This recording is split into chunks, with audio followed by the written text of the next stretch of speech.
All right. Welcome back to this Meet the Miniatures special edition open studio event. I am super excited to have as my guest Casey Bentz from Smallish Miniatures. And if you don't know about her and her work, you're going to find out about it now. I'm so thrilled to be bringing her on and to be chatting about the upcoming Tom Bishop show in Chicago. So with that, I would like to bring Casey up. Casey, good. How are you? To see you. Yes, technical difficulties, but we are back. Thank you so much for joining today. I really, really appreciate it from your studio space in Dobbs Ferry, New York, correct? Yes, so, Dobbs Ferry. We're going to get to it. I want to hear about you, about yourself, about your involvement in miniatures, how you got into miniatures, and then, of course, we're going to talk about the upcoming show and what we can expect to find there. So tell us a little bit about yourself, Casey, and thank you again for joining. Yes, thank you for having me. So good to see you.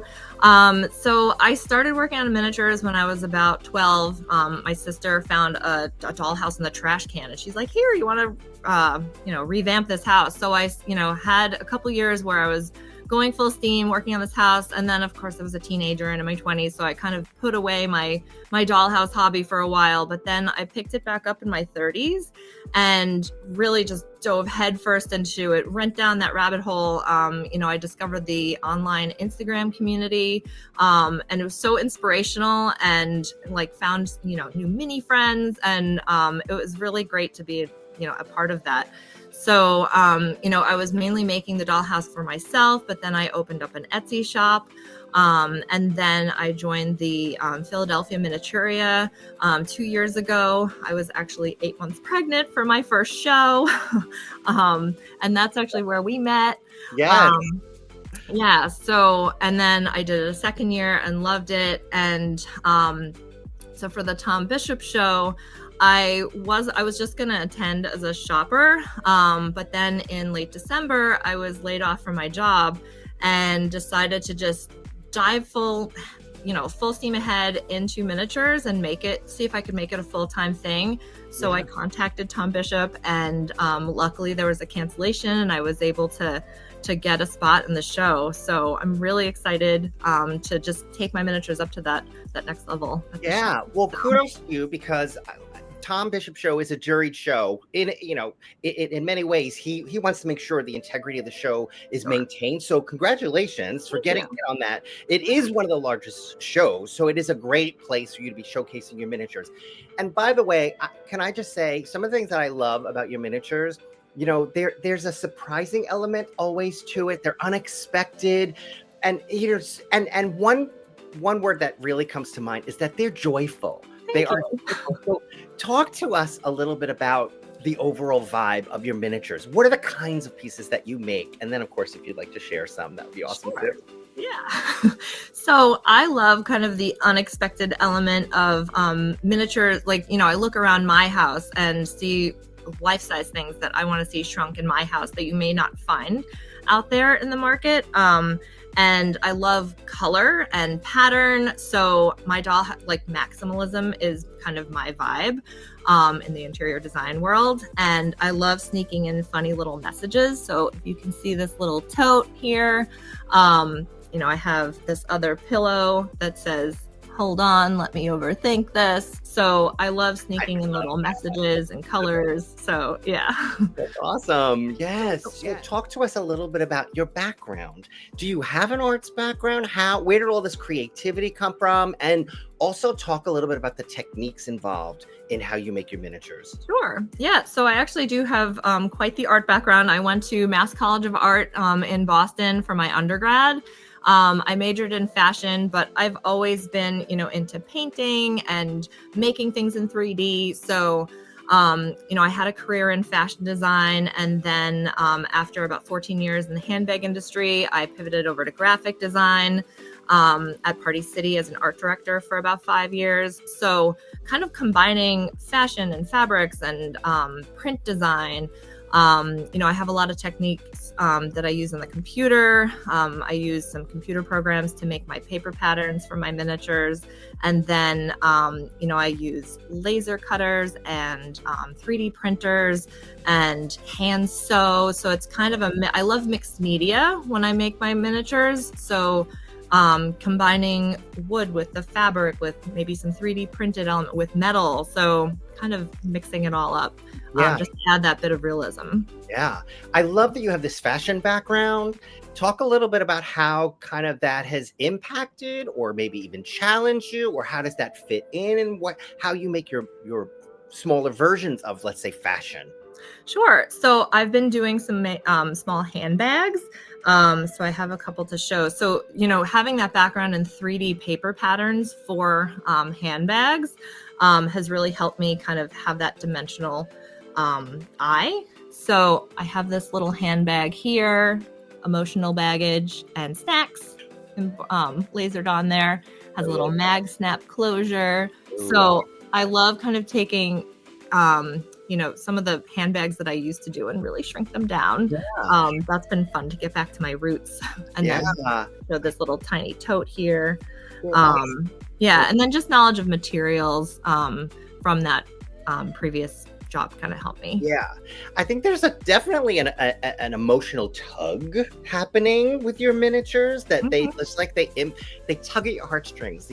Like I said, when I first walked by the first time I met you, at your, I think it was Philadelphia Miniaturist, I was like awestruck when I just saw you. I could not take it all in quick enough. I was trying to understand what was happening, because the work you do is unique. It is very special. It does tug at you.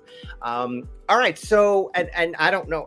Let's talk about the Birkenstocks, please. Oh, yeah. Because that fashion. Well, that probably hit me the hardest. So can you talk a little bit about the Birkenstocks? Yes. So I love ugly shoes, like comfortable shoes. I used to prance around the city. I lived in New York City in my 20s and run around the city in stilettos. And now I've been in the suburbs and I just love my ugly shoes. So Birkenstocks, Crocs, LL Bean boots, So I wanted to make something for my miniature house reflecting what I wear. So I was like, let me go for it. I didn't see any Birkenstocks out there in the market, so I thought I'd take a hand at it. So here's my tiny Birkenstocks here. And it's a mix of, it's a 3D printed sole, but then it's real cork on the outer sole. And then I embossed the little bottom there. And then this is all pleather, and then my little metal buckle. So I loved combining all those materials for this little thing. I hadn't even known that. So I have a pair of the brown ones. Okay. My head could have exploded literally when I first saw them and I got them. But I did not even realize how many different materials we used to make them. Yeah. I mean, I knew they were awesome now. And now I know one of the more technical reasons about why. Oh, thank you. Wow. And yeah. So that's kind of a prime example of my mixed media, like trying to cram all the fabrics into one thing. Yeah. And does that happen more naturally, organically, or you're like, how can I mix up and use as many materials? I mean, do you split that apart to say, because in the miniatures world, more is better, in the sense that the fact that it is using 5 different materials, 2 different techniques, that is value, I think, to the collector. Yeah, kind of when I go into a project, I try to think of like how, scale of material is tricky in the miniature world, but I'm like, how can I get the scale of the material to match up to, what I want to create? And then really mixing in, like if something's metal in real life, I want it to be metal in miniature life. So so I just I make a lot of prototypes. So I think I had like 5 or 6 prototypes to get to one sandal. So wow. And it shows in the work for sure. And I love that you have them in all different colors now. Yeah.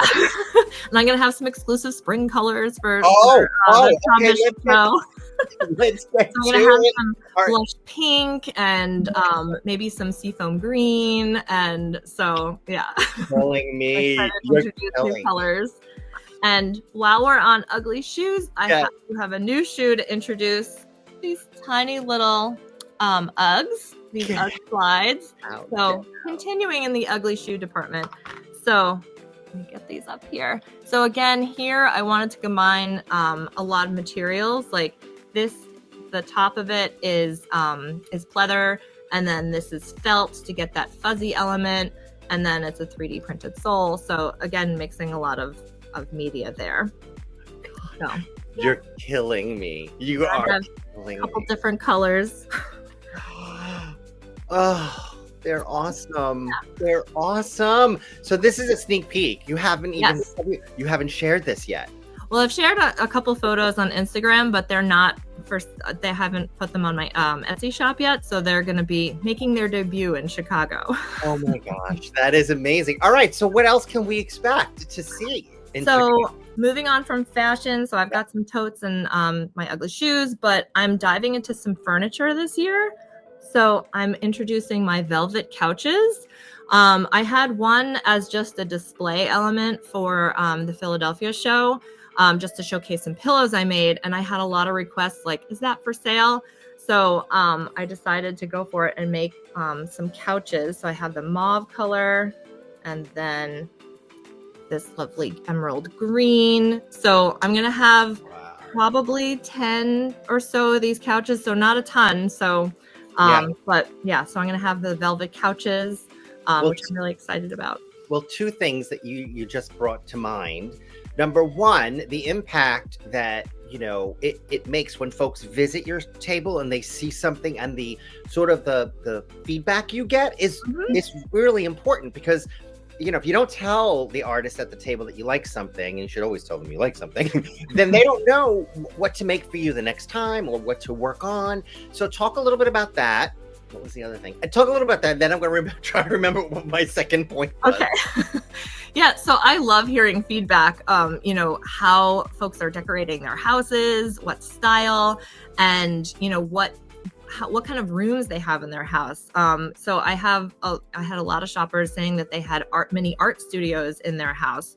And while I had a couple elements for the art studio, I didn't have any furniture. So again, I'm introducing a new item for the Chicago show. It's a mini art desk, and all the drawers come out. I love functional drawers and doors. So all the drawers come out. And then harkening back to my art school days, I have these little artist stools. So these were all over the art studios in my school. So I wanted the little, let me just bring this guy back up here, the art stool to go with the desk.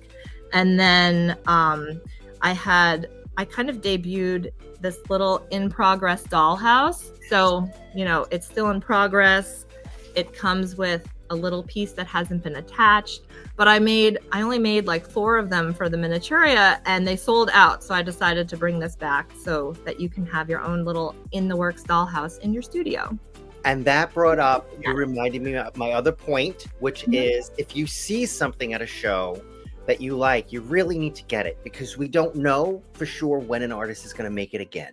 And so if you really like something, don't wait, because you might go on to something else that you want to make. I mean, you know. There's a couple pieces that sold out at the Philadelphia show that I'm probably not going to get to again for the Chicago show, and might be vice versa, you know. So, and sometimes I'm just like, I can't make that anymore. So yes, exactly. I just can't make that anymore. And that's, you know, you got to respect that. An artist needs to make what they want to make and what they feel happy making, etc. Can you just show me that chair, the stool again? I want to see the level of detail on the seat. Yep. So yes. So the top of the seat is 3D printed, and I made an indentation to then put this brown craft cardstock on there to emulate how the stools look in real life. That's right. The legs are metal, and then they have these tiny little feet. So those are all separate pieces that I assembled. I made myself a little mold to wrap wire around to get the circle at the bottom. Wow. And then I hand paint everything with an enamel silver paint just to get everything the same color. So I just wanted to, I mean, I could tell that there's depth to that chair, and bravo on the level of detail. Very nice. I do. On that point, you teach as well. Didn't you just come from teaching? Talk a little bit about that. Yes, I taught my first art class making a miniature chair, and here's the chair I was teaching. It's a woven chair with a wood frame. I just taught that in Hastings, and I had a blast. So I'm hoping to do more classes. I hope so too. I really do. I want to actually take that class. That's more on that later. All right, so this is pretty awesome. So we got a sneak peek on what we're going to see. We got a chance to meet you. We're going to make sure we put all of the links in below on how people can find you, Okay. how they can shop on your Etsy, how they can follow your Instagram account. Or is there any other socials that we need to be making sure you're following? I'm dabbling in TikTok, but Instagram is really where you can find me. Yeah, Instagram and then my Etsy shop. So, yep. And do you take commissions? That's something I get asked a lot. I do. Actually, commissions are my favorite thing to work on. I used to do these little, I sold out of them, but I was doing little bulletin boards and I had a custom option and I got so many fun bulletin boards to work on for people's, over their desk in their art, their dollhouse. And I just love working on that, or, different color Birkenstocks. So I do. So feel free to reach out via Etsy or Instagram. I do love the custom work. Yeah. So. I like that idea of custom Birkenstock colors. Oh my God. So get me started. All right. Well, I can't wait to see you in Chicago. Thank you for joining today and introducing yourself so people can see how wonderful you are and your awesome work. And we'll see you in weekend of April 24th. Yes. All right. It's coming up soon. Thank you so much. Have a great rest of your day. Bye. Bye, Darren. Bye. Okay, well, welcome to this very special Meet the Miniaturist open studio event. We've got the Tom Bishop Show coming up in a few weeks. On April 24th is the weekend of the April 24th. And this is a great way. This special open studio event is a great way to showcase some of the artists who will be presenting their work at the show in Chicago. And my first guest up, and by the way, if you're new to my channel, please go ahead and hit that like and subscribe button. But I want to bring up our very first guest to this open studio event, Margie Criner from Itty Bitty Mini Mart, one of my all-time favorites. And all your work. And I'm so glad you're here to join us. I see fabulous stuff in the background. So what we want to come today is we want to get to meet you a little bit, talk a little bit about what you do, and talk about what you're working on for the big show. All right. Hi. Thanks for having me. Yes. I'm glad we figured out technology today. The planets are doing some funny things. Yeah. The planets are a little funky.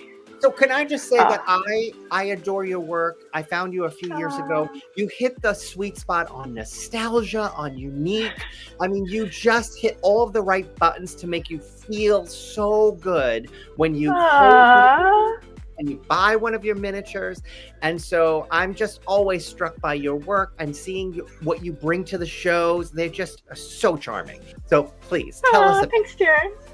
Well, that's really kind. Well, a lot of what we build, so there's 4 of us building, and a lot of what and everybody has their niche of what they got their repertoire. So a lot of what we build are things from my childhood or my staff's childhood. Right. Or things I wish were in my childhood and never had. Right. Yes. So, one example, let's see. We'll go into, so this is the 1985 mall that we've built here in the Mini Mart. This is a radio. This is a radio that was in my grandma's house in the kitchen. And my grandpa would listen to baseball games on it. And we use a lot of walnut because it's got a coziness to it. It's got a feeling about it. This is a reel-to-reel that was in my uncle's house that I was not allowed to touch. As a kid. It's like, don't touch anything. But I want to. Desperately. So like the TV's modeled after our TV that we sat on top of the console after the tubes blew. Right. What would you say is the period? 70s. What would you say is the period of time that you're sort of hitting? What's your sweet spot in era? 60s through 80s, with a little sprinkle of 90s in there. But 60s through 80s, like mid-century furniture from my house growing up, whether it was made out of walnut or fake walnut, veneer to like 80s, which is where I started to really develop my own independence and my own love for music, and get dropped off at the mall, hang out with my friends, be obsessed with certain tennis shoes or clothing. Pop culture became very important to me. Music was a huge influence on. And you're based out of Chicago, right? We're in Chicago, yes. Okay. And I love the fact that you have this group that all work together to bring these beautiful miniatures to life and to life. There's no way to do it alone. Yeah, I think that's Here, we're going to meet Lucy. Here's Lucy. Hi, Bonjour. Lucy. Bonjour. Nice to meet you. Hi. Awesome. Nice Hear to anything. Oh, right. She doesn't have a headphone in, so she can't hear. I'm going to mime everything. Yeah. They can hear you, but. Oh, yeah. Yeah. I'm fully. So this is Lucy's building. So this is your A little mini Moog. So that's.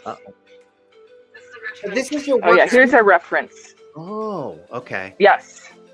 Yeah. So these are workstations. Here's Lucy's station. Wow. Here's this is often my station, which is a little bit of a mess. This is also this is Natalie's station, but I've commandeered it today because she's out today. So you must be in full on ready for the show, getting ready for the show, because it's really literally 3 weeks away, right? Yeah, we're in the middle of a few projects, so it's a little nutty. It's a little nutty at the mini Mart. Which is there's a lot of things happening at the same time. Yeah, it's great. It's a great problem to have. It's like, yay! Oh God, it's sort of a happy panic. Yeah. Talk a little bit about your studio space. Is it on a street level, or are you in a warehouse? It's a street level. It's this building used to be the Hammond organ factory. So all the organs from every church in this country were built here. And before that, Al Capone owned this building. So I'm going to step out of the door here. Wow, that is incredible. I mean, it looks like a pretty large space for miniatures. Yeah, so this is, as you walk in the main doors of the building, this is where we go. Oh, look at that. This is Arthur from the Tick spinning with a popcorn butter machine and a Jello lamp. And then here is a record store we built into the wall that's a little depleted. It's a little depleted. Yeah. Here's a lens. I put a reduction lens in the wall so that we look little working inside if you're peeking from the hallway. So we look miniature. Oh my God. I love that. Here's our door. It's got some warnings for mini making. Right. That it can reduce your cortisol levels. Some press. We run the New York Times on the front page. We were in Esquire. I think you were in that article too. Things we do here. And then here's some examples of what we do in workshop. Wow. On the door, here's a little fun zone. Oh, things we teach people to make. Those classes are very fun and silly. It's fun to get a bunch of adults together with seriousness and levity. It's really it's a great balance in this world we live in. Now, do you host classes in that space as well? We do, but I'll show you where those happen. So this area, I'm spinning the camera. I'll just slow down. Oh my! This is the showroom. What's that huge room box right there that we're passing? Is that an in-progress work? Which one? That right there, the green. This is our actual mini Mart, and it has plants in it. Oh. These are so people could come here and go to the mall, and they could be like, "Oh, I need this burger. I need this mustard bottle." They can come and get one little thing. As we do. Or you could open the drawers with hands to find more hands. Well, so you have hours where people can actually come and shop, literally. Oh yeah. If our lights are on, we're here. You can come in and shop. What would you? I mean, you straddle so many things because I know you are an individual artist as well. That you host. I am. Shows. This is we're passing through my wood shop to get to the workshop. Yeah, it's not very mini of a mini Mart. And you're gonna like this room. We share it with a sign painter. Wow. These are all his signs on the walls. Wow. He's amazing. His name's Phil, Chicago Sign Systems. Yeah, his work is so fun. And he's the kindest man ever. Like, there must be multiple artists in this building. Is that how it works? It's actually entrepreneurs. So it's creative entrepreneurs. They're distilling Leatherby gin down the hall. There's a marble carver, a candle company, an oil painter. They're pressing vinyl at Smash Plastic down the hall. They're pressing everyone's vinyl in the world down the hall. And we do workshops here. This is our workshop area. You're all set up for a workshop. Are you having one? Yeah. We had one last week, so we're ready for the next one. We're doing a John Waters class. Oh my goodness. What's that about? We're building a wig on a little mannequin that we made a little mannequin head. So everybody's got to decorate their face and then make a wig for it. And then we're making a can of hair. And a movie projector. Oh my goodness! It's just a little homage to John Waters, and then I designed a mural. Okay. This is mural canvas, so we could paint it indoors during winter. This is one panel of it, and these are local pets from the neighborhood it's going into. And this is Tilda Swinton. Oh my goodness! I love it.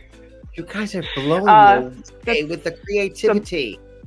It's a little crazy here. And then this is a model we built for a local magazine. Okay. Let's see if we can get that. So there's the model. Yeah. And then this is the magazine cover we did. Oh, wow. I see. There's Lucy's hand. Oh, wow. We did about 9 pages for that magazine. And it's called the Chicago Reader, and it's Best of Chicago issue. So every miniature in it was a nod to a category. Right. So there were a million categories. We had to make like hundreds of miniatures for that. I mean, you're doing miniatures. You're taking commission. You do work, for magazines, and that obviously that's ultimately photography, right? That they're using that miniature for that one. Yeah. And then we do models for film. Yeah. We do miniatures for commercial, for ad agencies. Yeah. We do miniatures for mausoleums. What does that mean? So an example is someone called me and said, my brother passed away. He used this audio equipment every day of his life. Could you build it in miniature so I could put it in the mausoleum? Oh, wow. Like the best job ever. to build something with all the love and the care. It's just, that's our dream here at the Mini Mart. Wow. Well, this has been absolutely fascinating. I mean, the whole idea of dropping in, and this is just blowing me away. Thank you so much for sharing a bit of what you do, but we're going to get to meet you in Chicago. Talk a little bit about what we can expect to see at your table when folks come and visit. Can you see in here? I don't know if you can see in there. It's hard to tell. Is that working? There. What is going on there? So this is a sculpture. Let's see. Can I get in there? I don't know if I can get in there. We can totally see in there. Yes, absolutely. Okay. So that's my sculptural work, which is more about storytelling. And all of the Mini Mart work comes out of that work. Wow. That is just incredible. Well, I can't wait to see you in Chicago. We'll be in the Rose Room. In the Rose Room. Can't wait to visit you. I will make sure that we put your links in below so people know where to find you if they're not going to be in Chicago. If they want to shop your please visit, although we'll probably your Itty Bitty Mini Mart, your physical space will be available to visit. Get out. Yes. I love it. Yes. So if people want to come by on Saturday night after the Tom Bishop show, we'll be here. Oh my goodness! All right. We might be exhausted, but we'll be here. Be exhausted. And then if people wanna, if they're staying in town longer than the show, Yeah. they can come by on Monday. By Sunday, it'll be full of our breakdown from the Tom Bishop show. So it'll be an obstacle course here on Sunday. But if they want to come in on Saturday night, anyone's welcome. Well, that is just awesome. Thank you for spending time with us for this open studio Absolutely. event. And we will see you in Chicago. All right, see All right. you. Thank you so much. Nice to see you. Bye. Thanks, Darren. Okay, bye-bye. Live. Well, welcome to this Meet the Miniaturist open studio event. I am really excited to be doing this open studio concept to help promote the Tom Bishop show that's coming up and point out the artisans who are going to be showcasing their work and selling their miniatures at the upcoming show. So I'm really happy to add to the stage. Tom, how are you? I'm well. How are you doing today? And it's Trianon Petit. Is that the way you say it? Actually, it's a play on the Petit Trianon. It's Trianon Petit Miniatures. And what does that come on? Tell me the origins of that.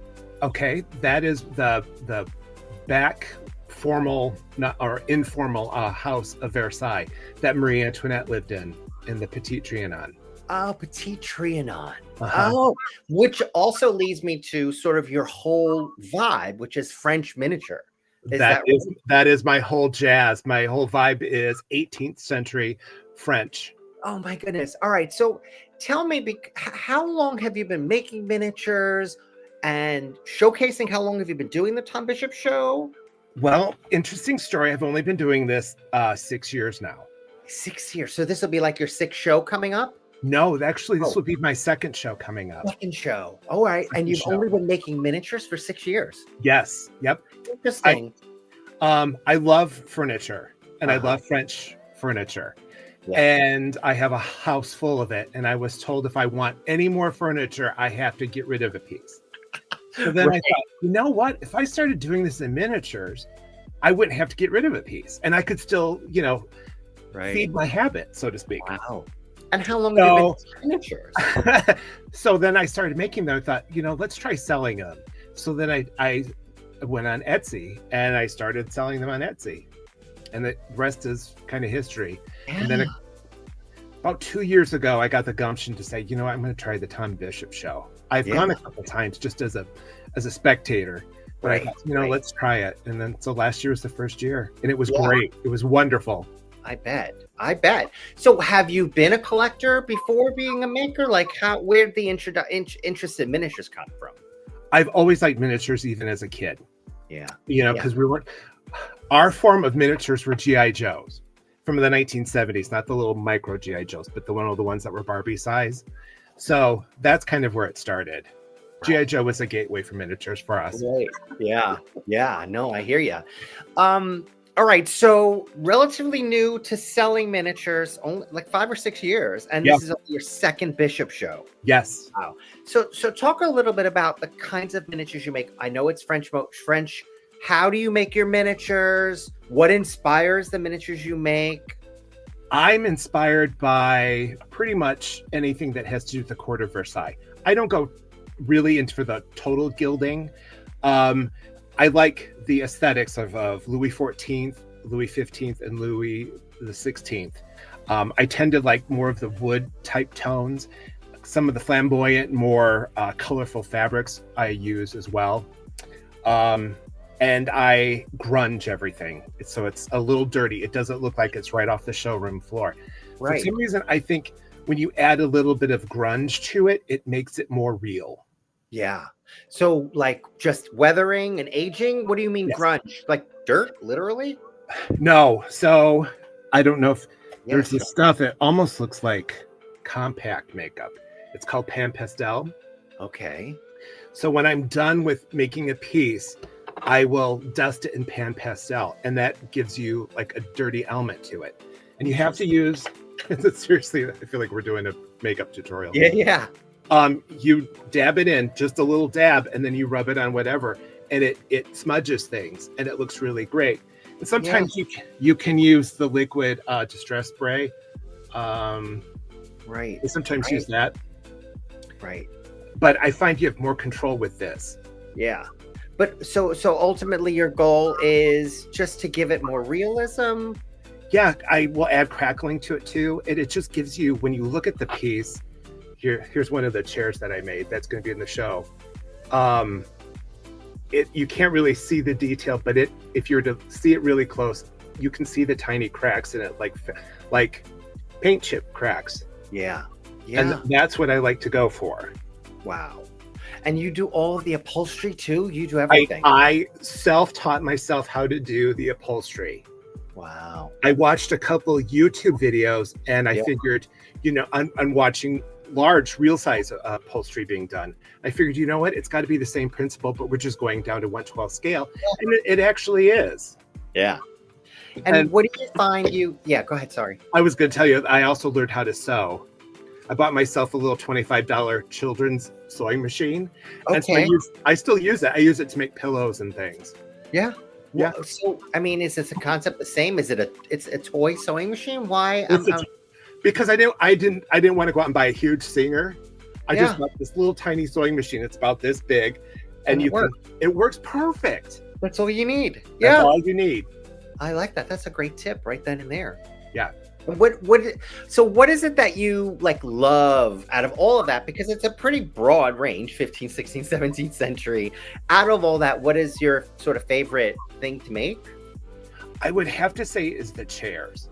You love the chairs. Yeah. I love the chairs. I have two different sizes. I have this one I just showed you. And then I have this other taller version. It's more of a cabriolet version chair. And this is more of a bergère style chair because they sit a little lower. I just love it because it's like a zen. You just get into it and all of a sudden you're like, oh, that chair's done. On to the next one. Yeah, chairs are my favorite. Awesome. Yeah. So what can we expect to see in Chicago? There'll be chairs. There'll be chairs. I also like to make bigger furniture pieces. Oh wow, yeah. This is a secretary that I jammed full of goodies. There's some plates in the back, 3 Graces statue, little bust of Marie Antoinette, tons of books. I even made an inkwell, a bunch of papers. Awesome. Even if you can see it, these are little wax seals on letters and stuff. That's beautiful. I love the level of detail. Let's continue. So you just shared that beautiful green secretary, which I'm loving, and then there's tons of detail. Love it. Awesome. It has a chair that goes with it as well. Right. Beautiful. So we can expect to see beautiful furniture, chairs, accessories, and things like that. And also, I'm working on, this is kind of something I've had this idea in my mind, and I'm in the process of finishing it. This is going to be a chicken coop. Oh, wow. Interesting. So I just dry fitted the top today and working on the beams, and that's the inside of it. Beautiful. Awesome. So what kind of techniques do you employ that people should know about? One of the things sewing in the upholstery, that's a skill right there. I see the weathering and painting that you do. Yeah. One of the things I use a lot of is cardstock. Okay. People are shocked that I use a lot of cardstock. Well, so is that secretary made of cardstock? That's made of cardstock. Get out. Yeah, it's made of cardstock. That is awesome. Yeah. Well, cardstock in its basic form, it's wood. Right. So, yeah. Wow. You so go ahead. You have to seal it with a matte Mod Podge. You must. It's so the paint will go on smoother. And then once you do that, it looks just like wood. You can't tell the difference. And do you have an art background? Where did you learn all of this? My mom is a decorative art painter, so she paints all. So I have that. And my dad was a woodworker, and he used to make furniture. Wow. So that's where I kind of, through osmosis, when we were kids, we'd help my dad make furniture. And you do all your own design work, or? I have a partner that helps me. His name's Jason. Okay. We do the miniatures together. He's a really good friend of mine. He couldn't make it today, so hi, Jason. Oh, Jason. So he's going to be at the show? He's going to be at the show. Okay. And we together come up with designs. He's a phenomenal grain painter for faux wood painting. Oh, Yes. and he's only been doing it a year. Is that right? Is he And- have a background? Maybe not. I know he's kind of like me, an eclectic, background, but he just loves to be creative. And when you get two creative minds together, it just explodes. And do you collaborate on everything that you're working on? Like, what comes first? I want to make a cabinet. Like what? And then who does what? I have to work on I'm so into everything miniatures. I have to work on 6 or 7 projects at one time. Right. He's more, I'm going to work on this and I'm going to continue and work fit till it's finished. But I'm like, no, I'm working on this. I'm working on that. Sometimes, well, this is drying. I go to this. That's drying. I move to that. That's drying. Yeah. Well, you got to maximize that time because when stuff is drying, you got to do other stuff. That's right. That's right. Wow, that's fantastic. Awesome stuff. All right, so this is your only your second show at Tom Bishop. Have you done other shows? No. Tom No. Bishop That's it. last year was the first show. And I'm curious, what were the key learnings after your first show to doing your second show that maybe you made changes or We're doing it. The first year that we did it, we thought we're just going to see how it goes, what sells, what doesn't sell, and we're just going to take our time with the booth. We're not going to go crazy with the booth. We just want to get the vibe of the place, and then we thought if we come back for a second year, we'll enhance the booth and things like that. So this year we have done that. There's going to be improvements to the booth, like so display just the overall look of the table of the booth. Got it. Last year the focus was on the merchandise, Right. the items, and now this year it's both items and the booth. Okay. Well, that's fantastic. I mean, just the overall vibe is terrific. When I look at the work that you guys do, it's just beautiful. I'm looking on your Instagram right now. I mean, I love the wigs. Actually, I didn't do the wigs. The wigs were by Lillian Bass from Lily's Littles. Yes. And yes. she and I are actually doing a collaboration where she's making I'm making the chairs for her sitting French dolls. Oh, beautiful. Awesome. And what are the chairs made from cardstock too? No, the chairs are actually 3D printed. They're a resin 3D print. Oh, is that right? So you're also incorporating those technologies. Yes. As well. Yes. And it's a lot of people think it's just like you just turn it on. Oh, there's a chair, press play. No. We know it takes a lot of time and redos and finagling. I think it took us to get the first chair prototype correct. It was probably about 3 months. And then the second chair was probably about 4 or 5 months. Yeah. So it's something you have to have like CAD. You have to have all kinds of a background. It's not just, I'm going to turn it on and I'm going to fill the vat and away you go. No, it's quite a process for sure. Yes. So what is this? I'm looking at a Louis the 15th round side table. Oh, yeah. Is this 3D printed also? Yeah, that was from Art of Mini. Oh, what is the Art of Mini? What is that? Art of Mini, they're from Germany, and they will be at the membership show too. Got it. I actually ordered some 3D chickens for her for my chicken coop. Of course. And I saw that there, and I thought, oh, this is kind of cool, so I made that. All right, so the busts. What else is yours? We have the chairs, obviously. Everything else that you see there is mine. Beautiful. Yep. I love all the decorative trim on the doors. It's beautiful. Just awesome stuff. Great stuff. Thank you. So we will look forward to dropping by your table in Chicago. Yes. I'll make sure all the links so folks can find you will be below. And also, I think you have an Etsy site. Is that right? We'll make sure people can find you there. Actually, I have an Etsy site, but we also just started a website within about 3 weeks ago. And that is FrenchMiniatures.com. FrenchMiniatures.com. Awesome. You can't get any better than that, right? Yeah. No, it's good that you secured that name. I know. We didn't think we were able to. Then we put it in and it said, oh, yeah, you can have it. And we're like, oh, go get it right now. You did good. Yeah. All right. Well, this has been awesome. Thank you for letting Thank us drop in your studio space and learn more about what you're making and what we can see in Chicago. This has been awesome. can't I wait will to see you you in there. Chicago. All right. Thank Right. you. Have a great rest of your day. Thank you. All right. Bye. Bye.